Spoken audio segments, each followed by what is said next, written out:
અમદાવાદમાં દુષ્કર્મના એક આરોપીએ પોલીસ પર હુમલો કરીને ભાગી જવાનો પ્રયાસ કરતા પોલીસે ફાયરિંગ કરવાની ફરજ પડી હતી. આ સમગ્ર ઘટના આરોપીને ક્રાઇમ રિકન્સ્ટ્રક્શન માટે સ્થળ પર લઈ જતી વખતે બની હતી.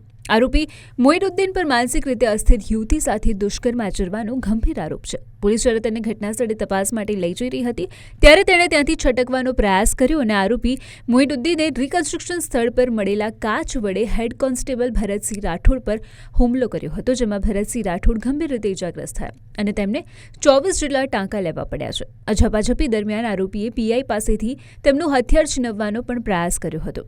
પરિસ્થિતિની ગંભીરતા જોતા અને હથિયાર છીનવવાનો પ્રયાસ થતાં પીઆઈએ આરોપીના પગમાં ફાયરિંગ કરવાની ફરજ પડી હતી. પગમાં ગોળી વાગતા આરોપી મોઇનુદ્દીનને તાત્કાલિક સારવાર માટે સિવિલ હોસ્પિટલ ખસેડવામાં આવ્યો છે. નોંધનીય છે કે આરોપી મોઇનુદ્દીન સામે અલગ અલગ 16 પ્રકારના ગુના દાખલ છે અને ક્રાઇમ બ્રાન્ચ દ્વારા હવે આ ફાયરિંગની બાબતે પણ આરોપી વિરુદ્ધ વધુ એક ગુનો દાખલ કરવાની કાર્યવાહી હાથ ધરાઈ છે.